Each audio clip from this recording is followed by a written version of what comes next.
WHPC. WHPC HD Garden City. Available anytime on your smart speaker. And anywhere on iHeartRadio. Welcome to Your Family's Health, the program that focuses on healthcare issues with unique and different modalities for taking charge of your health today. Experts talk weekly with our continuing roster of guests from around the country and right here in Nassau County to keep you up to date on the latest health issues and trends. Take care of your mind, body, and soul. Spend the next half hour with the voice of Nassau Community College, 90.3 WHPC, and get on the journey to better health. Hello and welcome to Your Family's Health. My name is Joan Buckley from the nursing department here at Nassau Community College. And today we're talking about childhood obesity.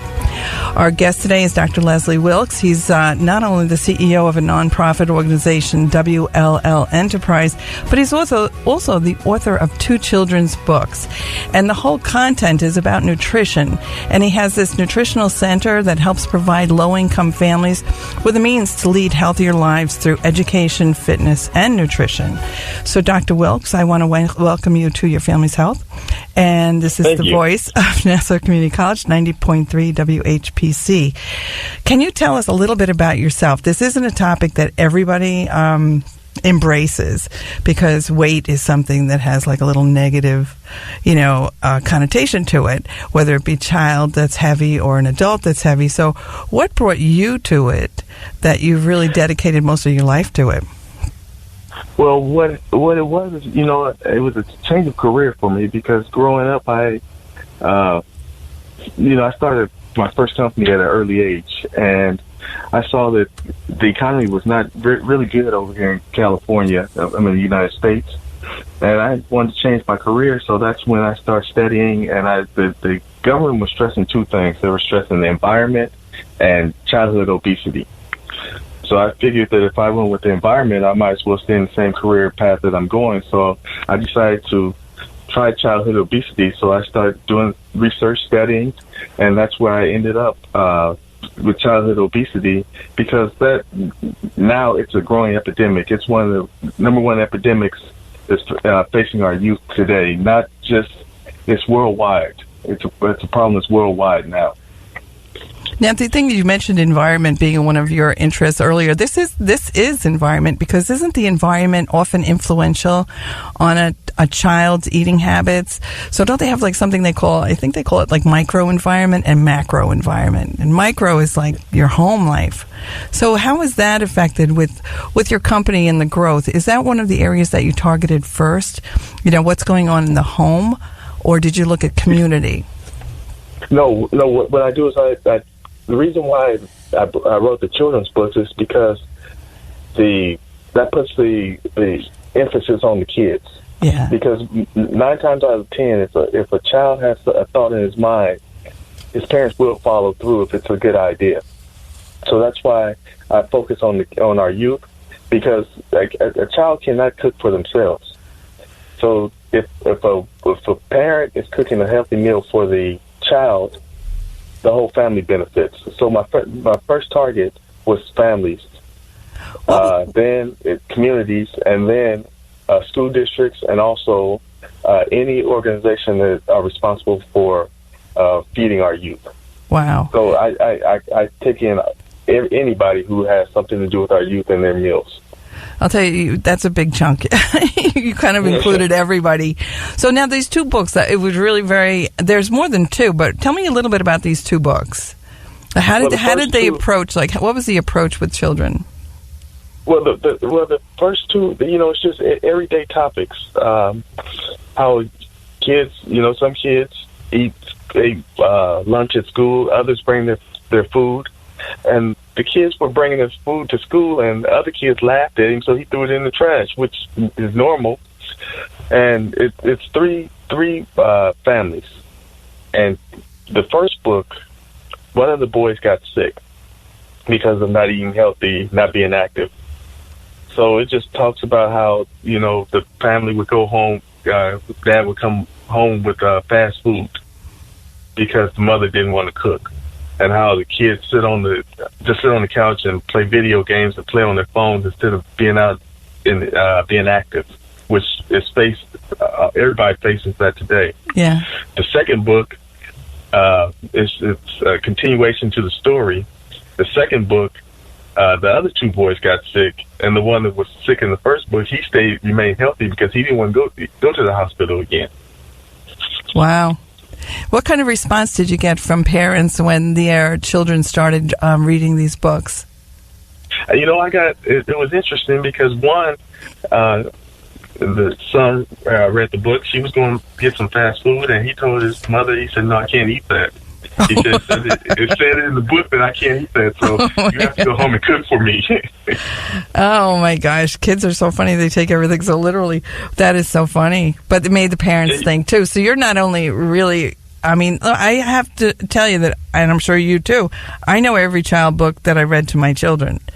So not only did I let them hear it, I also was hearing it, too. So it's a really nice place to start with this conversation, because it's a conversation that lasts a lifetime. Right. And my books are easy. I wrote them simple enough for kids at the age of 5 to read it and understand it. If they can't really understand it, I have a terrific illustrator, Tim James, and he brings the books to life. And if they can't read it, they can look at the picture, and the picture would tell them what's going on. Wow, that is so good. And now, what did you do? So you started writing books, and this was really geared toward the child and the family. But then you said that you started branching out. Why did you have to branch out? Did you see that this was something that was catching on, and the next level just was like normal for you to go to possibly schools where the kids, learn again by someone else? Because, I was just doing research, and I noticed I just happened to pull up a menu for a school for their lunch and breakfast menu. And I looked at it and I'm like, this is full of sugar and it's full of salt.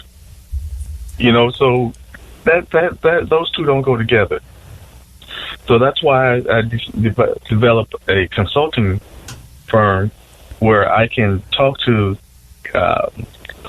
school districts and even private schools, and even write programs for anyone who deals with feeding our youth. Because just because a lot of times good stuff that's healthy for the kids usually doesn't taste good. So that's why they put a lot of sugar in there and things like that to entice them. Right. But that's just that's a negative effect because of the fact that it's not healthy. They might eat it, but it's not healthy for them. So that's why I decided to take it a step beyond, from the household to others who are responsible for feeding our youth. Wow. Well, you're listening to Your Family's Health on the voice of Nassau Community College 90.3 WHPC. My name's Joan Buckley from the nursing department here at Nassau. And today we're talking to Dr. Leslie Wilkes. We've been talking about books that he's written for children. But on the next note, we ended that last little segment about taking it one step further. Now, when you started approaching schools and school districts, whether they be private or public, did you get pushback? Did anybody say, no, our kids aren't going to eat that, so we do want to make a little revenue here? I don't think they make a lot from school lunches and programs, but did you get pushback saying, come on, it's good for kids to have like a juice drink or something full of sugar, for sure? Well, yes, and then a lot of them did not really realize the detriment that within these juices, and also even the milk, chocolate milk, and things like that. They really didn't know. They just thought, well, they need dairy, so we're going to give them chocolate milk.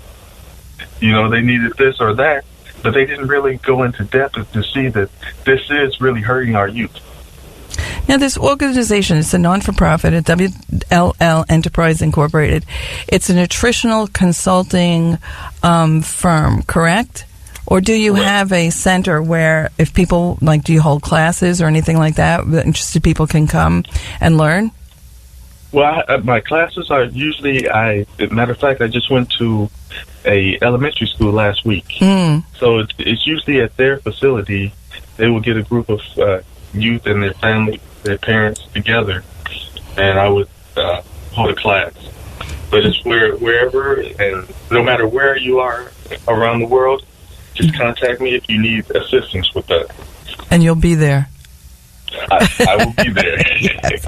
Okay, did you get pushback from the kids? Okay, you didn't get too much pushback from the facilities. I think enough people, educated people, can understand why we need healthy kids. We need healthy kids, healthy bodies, healthy minds, and things like that. Did you get pushback from the families, like when the kids all of a sudden realized that they weren't getting super salty French fries, things like that?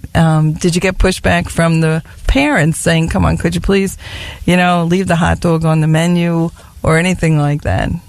Were they open? I really didn't, because of the fact that, a lot of times when you can convince a child, it's pretty easy to convince the parents.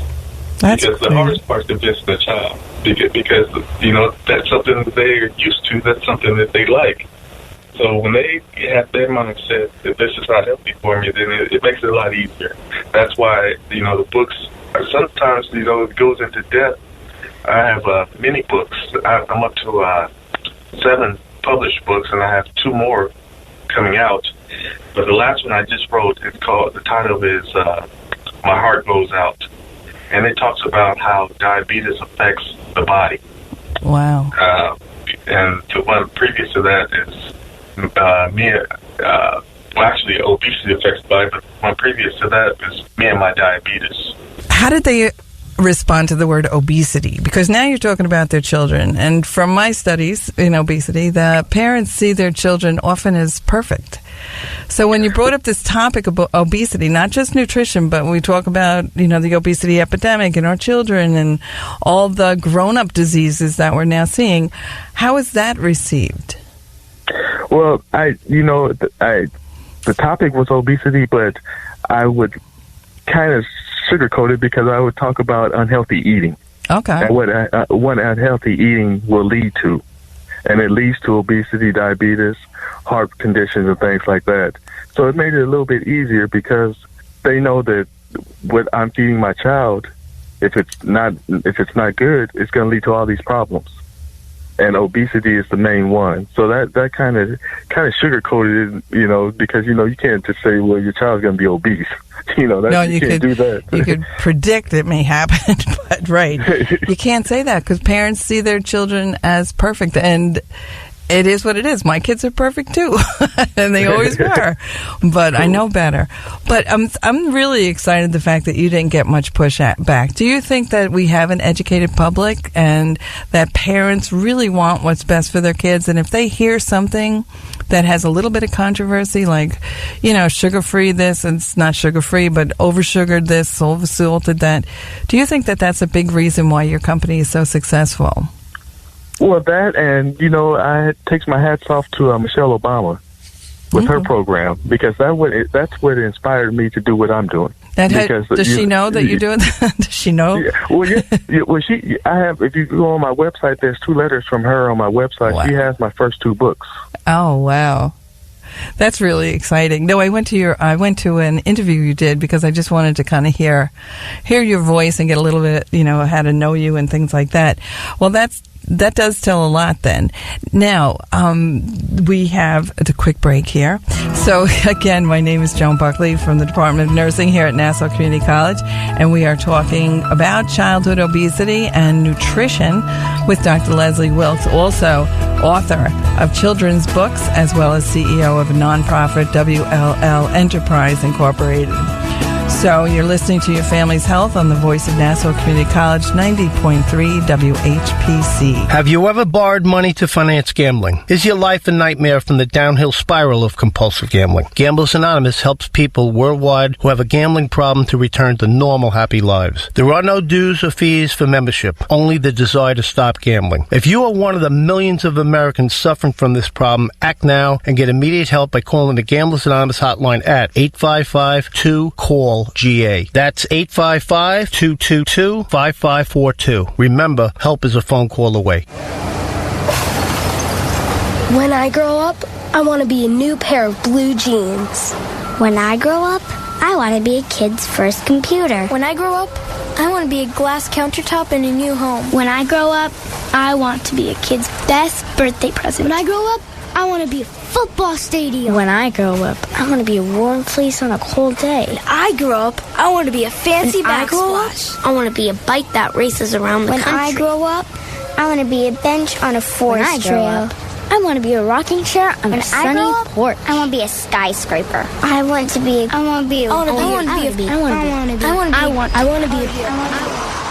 When I grow up, I don't want to be a piece of garbage.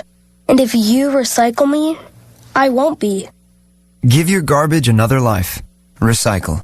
Learn how at iwanttoberecycled.org. A public service advertisement brought to you by Keep America Beautiful and the Ad Council. We now return to your family's health on the voice of Nassau Community College, 90.3 WHPC. When we stopped the conversation, we were just talking about your consulting firm, WLL Enterprise Incorporated. Is there a website that goes with that? Is it WLLEnterpriseIncorporated.com? .org. And anybody that was interested in just listening to about what you have done, possibly they heard you or they saw you at a meeting, they could go to this site and get more information. And like you said, they could get people that support this that they may also recognize. Now, when you talk to parents, and sometimes you probably had obese parents in the audience, correct? I mean, pretty much our adult population is harboring the same problem. They would say, and they would tell me, well, you know what? This book, I need to read this book for myself. Absolutely. And now my books, I have many books out now. The first two are full size, but these are many books that are coming out now that are direct and to the point. And they look at them, and it's for our youth, but it's geared to one is geared to how all these problems will affect you when you get older. So I'm working. It's for our youth, but it's also helping adults also. Well, we're seeing it's not even that old, right? A lot of the kids are starting to develop hypertension. Forget the obesity itself, but hypertension, diabetes, all these things are coming up in our kids. So did the parents ever say to the kids, Mom, you're big. Am I going to be big too? Or did you ever hear anything about genetics? The parents say, if I'm big, is my kid going to be big? Yeah, a lot of them say that, and I tell them it's not necessarily true because of the fact that, proper diet and exercise will keep that from happening to your child. Because, another thing is that generally when a parent is obese, they're going to feed the child like they eat. And the child is going to, develop those same bad habits. So that's another thing that, it's a mindset that you have to change. If you want your child to be healthy, you have to change your mindset. And if you're going to feed them all day, feed them fruits and vegetables, not potato chips and junk food. You know what? Some ethnicities, though, the grandparents are involved very heavily, right? They like the extended family. And I know I get blamed sometimes for cooking something incorrectly according to the parents of the child. And I know better. But do you ever include extended family when you know that is an issue? Do they ever say, it's my mother's fault. She takes care of the baby while I'm working. If it wasn't for her, my baby wouldn't be so big. Because in some cultures, a big baby or a big child is a healthy child. And that's also a misconception. What? That's when you said that, because book two. Oh, book two. I have to get book two. One of the little kids spent the summer with his grandparents, and his granddad was feeding him unhealthy food. Yes. and to tell you the truth, that actual character is my son. Oh gosh! Because my son and my daughter, they're characters in the book. Oh, that's so fun. And he was eating pig feet. He was eating peanuts and junk all day, and he got sick. So the book covers that also. That true, sometimes grandparents will give their grandkids things, to pacify them because they don't want to tell them no.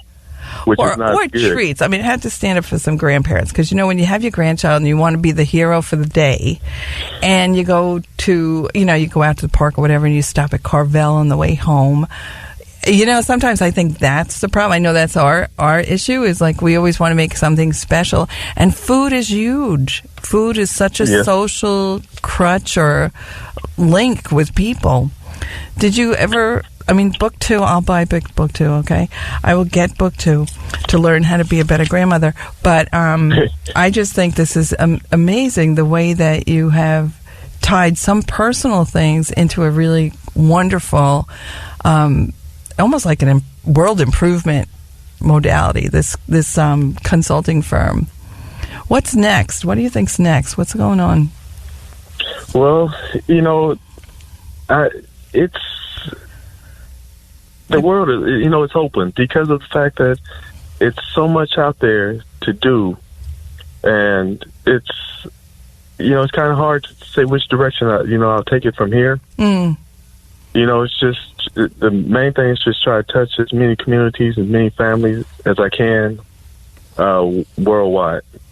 Do you think your books are going to be aimed, or your presentations may aimed more at maybe that the environment, the community, like community centers, talking about what's available in your community?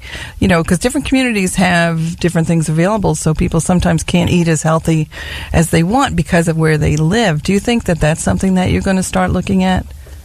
I'm looking at that now, and I'm also looking at things such as foster care, because they provide a menu for the kids, and daycare centers and things like that, because those are the ones who are responsible for feeding our youth. And with daycare, they basically will eat two meals, maybe 2 or 3 snacks a day, and they have a big impact on what a child eats. And also with the foster care, they provide them with menus. And one person I talked to, they said that one thing on the menu, they have Lunchables, and that's not good because that's high in sodium. So those are the areas that I'm targeting also. And my main goal now is to get these books into the school districts and try to show the kids that you can eat healthy and it still tastes good. Wow. You're listening to Your Family's Health on the voice of Nassau Community College, 90.3 WHPC. This is Joan Buckley from the nursing department here at Nassau Community College, and we're speaking with Dr. Leslie Wilkes, who is the founder and CEO of a nonprofit organization and consulting firm, WLL Enterprises Inc.org, if you have any questions. So now, this is not a how-to book. None of these are how-to. These are totally educational books, correct? Education for kids, education for parents, opening a conversation between parents and children, obviously, between school districts and children, and now you're saying between even health services that are available really nationwide. So what do you think was your biggest hurdle with this? Where was the biggest obstacle? You make it sound like it was so easy, but I don't believe everything that you've accomplished could have been accomplished so easily. What was one of the biggest hurdles? Well, the biggest hurdle was trying to figure out how I was going to get the message out there. So that's why, that's the reason why I decided to write a book. And once I got that out, making contacts with the right organizations and even government officials, they have been a big support because they want healthy kids in their communities. So just being able to reach the right ones to get the word out, that was the biggest hurdle. Wow. Now, if you wanted to reach out to our listening audience and give them some really wise words regarding nutrition, obesity, prevention of whatever, what would one of the messages be, or what would the message be for the listening audience? Well, the main thing is change your mindset, because what you're used to doing is not always good. Get out of the routine. Try to be more active, walking 20, 30 minutes a day. Eat plenty of vegetables, a couple of ounces of meat. Just change your lifestyle and see how that works out for you. You know, you can't change everything overnight, but be progressive, and you'll see that, you know, that you feel better. You have more energy. And like I said, my dad's doctor told him if it tastes good, spit it out because it's not good for you. That would be awful. So you have to, it's a mindset that you have to want to change your life, because we only get one body. And once you mess that body up, you're not going to get another one. So we need to do whatever we can to try to stay healthy. Because one thing that I always tell, my motto is, without healthy youth, there is no tomorrow. So we need to make sure our youth are healthy, we're healthy, and just try to live a healthier lifestyle. I think those are incredibly sound words. And if someone wanted to reach out to you and ask you questions, what modality would they have to use? Could you talk a little bit about how they could contact you through your website? Well, there's a form they can fill out on the website. It's Contact Us. And just fill out the form. And any questions, any concerns you have, if you're looking for programs, just feel free to send me a questionnaire, and I will get back to you and try to help you the best way I can. I'll fill the form out later and ask you for book 2. What was the book I'm supposed to be getting? The one for grandparents? And yeah. Tell us exactly what is the website that they should go to. I don't want anyone to miss any part of this. It's www.WLL Enterprises Inc.org. Okay. And they can just Google that, fill out the form, write whatever note they want to tell you something or ask you a question. You can help direct them from there. I just want to say that I want to thank you, Dr. Wilkes, for being here with us. You are the founder, CEO of an incredible nonprofit organization, WLL Enterprise Inc., and we appreciate all your insight into this childhood obesity epidemic, and we want to see it go away. And I think I'll be watching, you'll be watching, and I think your consulting firm is going to have a huge part to play in this. So I want to thank you for coming today and joining us. And this is Joan Buckley from the nursing department here at Nassau Community College, and we want to thank you for listening to this week's edition of Your Family's Health. We'd like to get your feedback on your family's health. Send your comments by emailing them to whpc@ncc.edu. Podcasts of today's show are available on iTunes, Android Podcasts, and Spreaker. This program was produced at the studios of Nassau Community College in cooperation with the nursing department.